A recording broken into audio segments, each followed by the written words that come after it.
सास अम्मी हो सकती है? मेरा बहुत बहुत ज्यादा I am against this notion.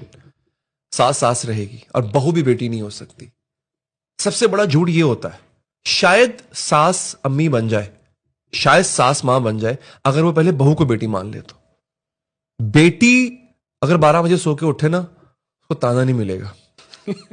ठीक, अब वो क्या, तो मेरी बेटी, ये मेरी तीवर्गी है, मेरी बेटियों जैसी, मैंने उसको बेटी बना के रखूंगी। अलविदाई के वक्त क्या बोलते हैं, फिक्र मत करो समधन, मैं उसको बेटी बना के रखूंगी। तुम्हारी बेटी तो रात को लेट भी सो जाती है, सुबह लेट उठती है, सुबह उठ के नाश्ता नहीं बनाती पूरे घर का, उसके ऊपर कोई जिम्मेदारी नहीं है, वो जब चाहे कह सकती है मम्मी मैं जा रही हूं फ्रेंड्स के साथ। तुम्हारी बहू ये कर सकती है? अगर वो नहीं कर सकती तो डोंट कॉल हर बेटी, वो तुम्हारी बहू है। और अगर वो तुम्हारी बहू है तो फिर तुम मां का दर्जा एक्सपेक्ट नहीं करो उससे, तुम्हें वो सास बन के तुम सास रहोगी फिर उसके लिए। प्रॉब्लम पता क्या आता है बहू और सास का? हम मर्दों का प्रॉब्लम ये, हमें बहू में बीवी में मां चाहिए होती है। और जिस रोज मां को पता चलता है ना कि ये मेरी बीवी में मां ढूंढ रहा है वो बिफर जाती है। एक प्रॉब्लम ये है, अब ये बात थोड़ी सी मैं खुली करने जा रहा हूं और ये हकीकत है।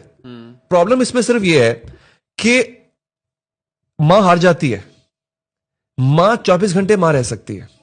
वो जो बीवी है ना, वो दिन को मां रह सकती है, रात को गर्लफ्रेंड बन जाती है। यहां पे वो बाजी जी जाती है। एक तल्ख हकीकत है।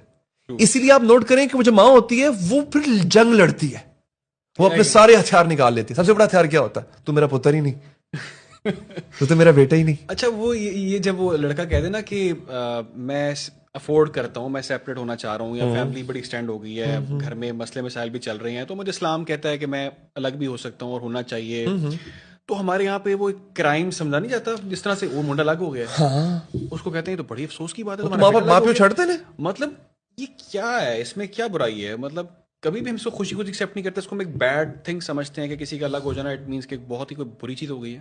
देखिए हमारे ना हमारी इस अगेन सब कॉन्टिनेंट के, इंडिया पाकिस्तान के जो सोसाइटी में ना, हमने औलाद को इन्वेस्टमेंट समझा हुआ था, और आज भी ऐसे ही है कि ये मेरी इन्वेस्टमेंट है। और इन्वेस्टमेंट एक टाइम के बाद जब वो आपका जब वो फल देना शुरू करती है ना, तो आपको फल खाना होता है ना उसका। अगर वो कोई और ले जाए, दरख्त आप लगाओ, फल कोई और खा रहा हो, गुस्सा तो आपको आएगा। अब प्रॉब्लम ये है, जब आप औलाद को इन्वेस्टमेंट समझोगे और फिर शादी होने के बाद आप ये एक्सेप्ट ही नहीं करोगे, आप ये कबूल ही नहीं करोगे, now he has to share his time, life, finance, attention with someone else, and a major part of all this will go to someone else.